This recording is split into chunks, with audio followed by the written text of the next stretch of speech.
नमस्कार दोस्तों, Sushant academy channel में आप सभी का स्वागत है। आज फिर लेकर के आए हैं कुछ कठिन शब्द जिसको आप जो है समझने के बाद आप बाल विकास शिक्षा शास्त्र को बहुत आसानी से समझ सकते हैं। तो चलिए शुरू करते हैं। अगर आपने पिछला वीडियो नहीं देखा है तो जाके देख लीजिए। बहुत सारा कठिन शब्द का मैं ये बहुत आसान भाषा में मैं समझाया हूँ। यहाँ से लगभग 30 ठो इससे पहले और कुछ दिन पहले भी मैंने बहुत सारा कठिन शब्द दे दिया हूँ। तो आज के वीडियो में यहाँ से देखेंगे। अभिवृत्ति का मतलब होता है योग्यता, कौशल, रुझान, अभिक्षमता। उसके बाद है सहभागिता। सहभागिता का मतलब होता है सहभागी होने की अवस्था या भाव, हिस्सेदारी, साठगांठ। उसके बाद है स्वायत्तता। स्वायत्तता मतलब होता है स्वराज्य, स्वयं शासन, स्वशासित या समाज। स्वायत्तता का अर्थ होता है। उसके बाद है निष्पत्त्यात्मक। निष्पत्त्यात्मक मतलब होता है निष्पक्ष, न्यायी, अपक्षपाती। उसके बाद है अन्वेषक। अन्वेषक मतलब होता है शोधकर्ता, खोजबीन करके तथ्यों का पता लगाने वाला। उसको क्या कहते हैं? अन्वेषक। इस तरह का बहुत सारा क्वेश्चन जो है शिक्षा शास्त्र में पूछा जाएगा। इसमें इस सब वर्ड का जो है यूज होता है, जिसको आप इस वीडियो को देखने के बाद उसको आसानी से समझ पाएंगे। तो नेक्स्ट क्वेश्चन है पैनी। पैनी मतलब होता है तेज। पैनी मतलब क्या होता है? तेज। उसके बाद है शालीनता। शालीनता मतलब होता है नम्रता, लज्जाशीलता। उसके बाद है अंतर्निहित। अंतर्निहित मतलब होता है समाविष्ट, सन्निहित, अंतरस्थापित, जो भीतर स्थित हो। जैसे कुछ कविताओं में गहन वेदना भाव अंतर्निहित होता है। उसके बाद है प्रकल्पना। प्रकल्पना का मतलब अर्थ होता है किसी वस्तु के निर्माण के पहले की रूपरेखा। इसको क्या कहते हैं? प्रकल्पना। प्रकल्पना का मतलब होता है किसी वस्तु के निर्माण की पहले की रूपरेखा। उसको मॉडल भी कह सकते हैं। उसके बाद उद्दीपक। उद्दीपक का मतलब होता है उत्तेजना या उकसाना। उद्दीपक का मतलब क्या होता है? उत्तेजना या उकसाना। अगला है अंतर्दृष्टि। अंतर्दृष्टि मतलब होता है किसी बात को देखने परखने की आंतरिक शक्ति। अंतर्दृष्टि मतलब होता है किसी बात को देखने परखने की आंतरिक शक्ति। उसका है संज्ञान। संज्ञान मतलब होता है जानना या जानकारी। संज्ञान मतलब होता है जानना या जानकारी। संवेग। संवेग मतलब होता है उत्तेजित। संवेग मतलब क्या होता है? उत्तेजित। निष्पत्ति मतलब होता है उत्पत्ति, पूर्णता, उद्देश्य। निष्पत्ति मतलब होता है उत्पत्ति, पूर्णता या उद्देश्य। उसका है गतिक। गतिक मतलब होता है मार्ग, अवस्था, चलने की क्रिया। गतिक मतलब होता है मार्ग, अवस्था और चलने की क्रिया। नेक्स्ट है रुग्णता। रुग्णता मतलब होता है रोग। रुग्णता मतलब होता है रोग। रुग्णता मतलब क्या होता है? रोग। दुश्चिंता मतलब बुरी चिंता।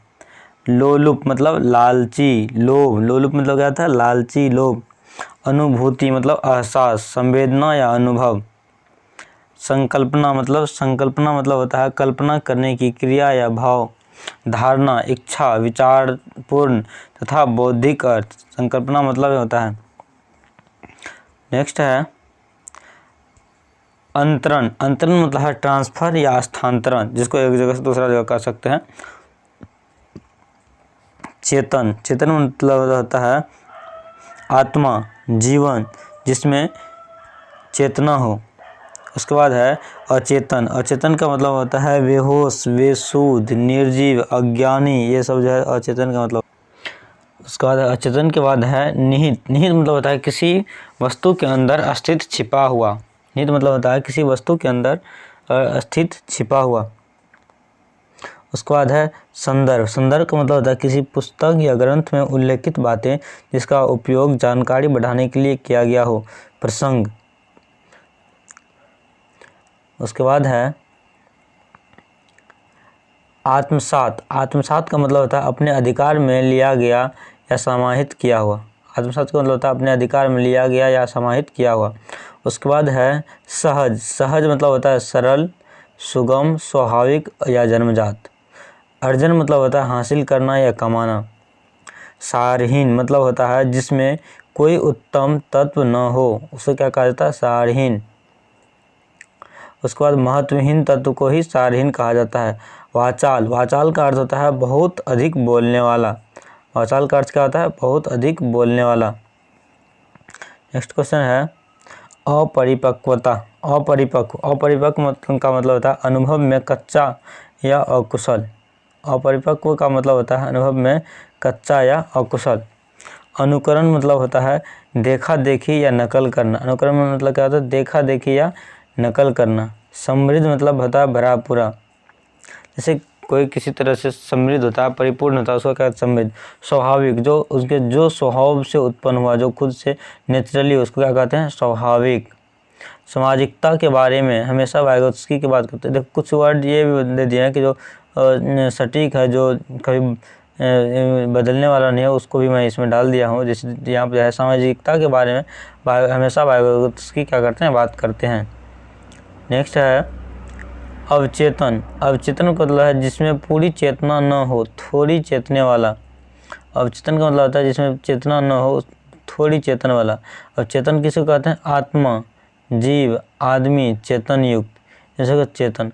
अभिवृत्ति मतलब होता है योग्यता, कौशल, रुझान, अभिक्षमता। अभिप्रेरणा मतलब होता है मोटिवेशन, प्रेरणा, उत्तेजना, उकसाना। भाषा के संबंध में चौमस्की हमेशा जन्मजात बात करते हैं। देखो भाषा की जहाँ बात होता है तो चौमस्की क्या कहता है? भाषा क्या होता है? जन्मजात होता है। यह चौमस्की हमेशा भाषा की बात करते हैं। नेक्स्ट है स्थूल। स्थूल मतलब होता है बड़ा, जो स्पष्ट रूप से दिखाई देता हो। स्थूल मतलब क्या होता है? बड़ा, जो स्पष्ट रूप से दिखाई देता हो। देखिए ये इस तरह का वर्ड अगर आप शिक्षा शास्त्र पढ़ेंगे, उसमें क्वेश्चन उनको सॉल्व करेंगे तो आपको जो है इस तरह का वर्ड आपको मिलेगा। अगर आप इसको सॉल्व करके, इस वीडियो को देख करके आप उस क्वेश्चन को सॉल्व करते हैं तो आपको आसानी होगी। नेक्स्ट है उपागम। उपागम का मतलब होता है निकट आना, समीप आना। उपागम का मतलब होता है निकट आना या समीप आना। अलंकारिक। अलंकारिक का मतलब होता है अलंकार पूर्ण, चमत्कार पूर्ण, बनावटी। उसके बाद है आत्मसात। आत्मसात का मतलब होता है अपने अधिकार में लिया गया, अपने में लीन। आत्मसात का मतलब होता है अपने अधिकार में लिया हुआ या अपने में लीन। भाषा हमेशा समाज में सीखा जा सकता है। भाषा जो है हमेशा समाज से सीखा जा सकता है। अगला क्वेश्चन है डिस्लेक्सिया। डिस्लेक्सिया पढ़ने और उल्टा लिखने संबंधी विकार। डिस्लेक्सिया क्या है? पढ़ने और उल्टा लिखने संबंधी विकार है। समग्रता। समग्रता मतलब होता है संपूर्णता, जिसमें पूरा सब कुछ मिला हुआ। औपचारिक। औपचारिक मतलब होता है नियम उपचार के रूप में होने वाला। औपचारिक का मतलब होता है नियम उपचार के रूप में होने वाला। अनौपचारिक, जो औपचारिक न हो उसको क्या कहते हैं? अनौपचारिक। संप्रेषण। संप्रेषण का मतलब होता है संप्रेषण का मतलब होता है संचार, किसी बात विचार को पहुंचाना। संप्रेषण का मतलब होता है संचार या किसी बात विचार को पहुंचाना।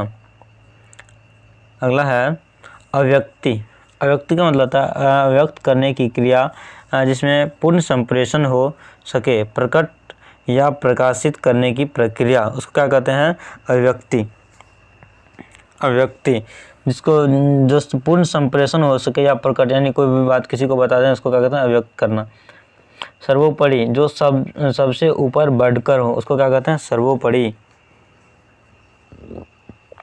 उसके बाद है आत्मसात। आत्मसात का मतलब होता है अपने अधिकार में लिया गया, अपने में लीन, उसको क्या कहते हैं? आत्मसात। अपेक्षित मतलब होता है आशा की गई हो, जिसे चाहा गया, उसको क्या कहते हैं? आत्मसात।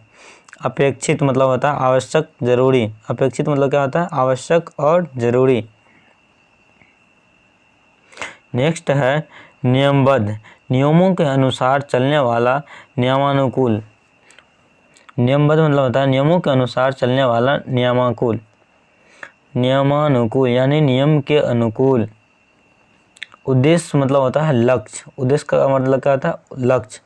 परस्पर का मतलब होता है एक दूसरे के साथ। परस्पर का मतलब होता है एक दूसरे के साथ। सृजनात्मक। सृजनात्मक का मतलब होता है सृजनशील, रचनात्मक, निर्माण करने की शक्ति वाला। दायित्व मतलब जिम्मेदारी। दायित्व मतलब क्या होता है? जिम्मेदारी। यहाँ देखिए सृजनात्मक का अर्थ आप फिर से एक बार देख ले। सृजनशील, जो कुछ बनाता है। रचनात्मक, निर्माण करने की शक्ति वाला, इसको क्या कहते हैं, सृजनात्मक। दायित्व मतलब जिम्मेदारी होता है। उसके बाद है प्रयुक्त। प्रयुक्त मतलब होता है प्रभाव। प्रयुक्त मतलब होता है प्रयोग, भाव, किसी काम में या उपयोग में लाए जाने की क्रिया, उसको क्या कहते हैं, प्रयुक्त। रचना मतलब होता है साहित्यिक कृति, किसी वस्तु का निर्माण, इसको कहते हैं रचना। रचना मतलब साहित्यिक कृति या किसी वस्तु का निर्माण करना, रचना किया जाता है। इतर मतलब होता है अन्य कोई दूसरा, हीन या साधारण। इतर मतलब कहता है अन्य कोई दूसरा या हीन, साधारण। अनुशंसा मतलब होता है संस्तुति या सिफारिश, रिकमेंडेशन जिसको कहते हैं। निरर्थक मतलब जिसका कोई अर्थ न हो, मतलब न हो, बेमतलब का बात को क्या कहते हैं, निरर्थक बात। उसके बाद हस्तक्षेप। हस्तक्षेप का मतलब होता है काम में दखल देना, दूसरे के काम में प्रवेश। प्रत्यक्ष, जो आँखों के समान हो, जो समझ में आ रहा हो, उसको क्या कहते हैं, प्रत्यक्ष। कोई बाहरी आधार या साधन का प्रयोग न हुआ हो, उसको क्या कहते हैं, अप्रत्यक्ष। सीधे तौर पर एक तरह समझ सकते हैं, सीधे तौर पर जो आँखों के समान हो, जो समझ में आ रहा हो, उसको क्या कहते हैं, प्रत्यक्ष। जो जिसमें बाहरी आधार या साधन न हो, उसको क्या कहते हैं, प्रत्यक्ष रूप से। सामान्यीकरण। सामान्यीकरण का अर्थ होता है किसी विशिष्ट तत्व को इस प्रकार प्रस्तुत करना कि वह साधारण प्रतीत हो, उसको कहते हैं सामान्यीकरण। अगला है पुनरुक्त। पुनरुक्त का मतलब होता है दोबारा कहा हुआ, फिर से कहा हुआ। पुनरुक्त मतलब होता है दोबारा कहा हुआ, फिर से कहा हुआ। अगला है रुझान। रुझान का मतलब होता है भाव, दिलचस्पी, प्राकृतिक रूप से किसी काम में आने वाली रुचि, उसको क्या कहते हैं, रुझान। प्राकृतिक रूप से यानी नेचुरली रूप से, स्वाभाविक रूप से किसी को कोई काम जब पसंद आ जाता है, उसको क्या कहते हैं, उसमें रुझान। इस वीडियो में इतना ही। अगर आपको ये वीडियो अच्छा लगा हो तो अपने साथियों के साथ शेयर कीजिए और हमारे चैनल सुशांत एकेडमी को सब्सक्राइब कीजिए। अगर आप सीटेट, बीटेट और रीट या किसी भी शिक्षण संबंधित जो है आप तैयारी करते हैं तो इस चैनल को सब्सक्राइब कीजिए। आपको इस चैनल पर जो है इस तरह का वीडियो मिलता रहेगा। धन्यवाद।